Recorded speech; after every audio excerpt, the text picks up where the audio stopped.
इचलकरंजीत महायुतीचे उमेदवार धैर्यशील माने यांच्या प्रचाराला वेग आला असून उद्या सायंकाळी प्रचाराच्या तोफा थंडावणार आहेत.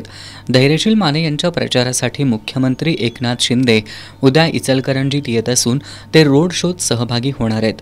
शहरातील शिवतीर्थ इथं असणाऱ्या छत्रपती शिवाजी महाराज यांच्या अश्वारूढ पुतळ्याला अभिवादन करून रोड शोला सुरुवात होणार आहे. हा रोड शो शिवतीर्थ ते गांधी पुतळा या दरम्यान असून महात्मा गांधी पुतळ्याजवळ याचं सभेमध्ये रूपांतर होणार आहे.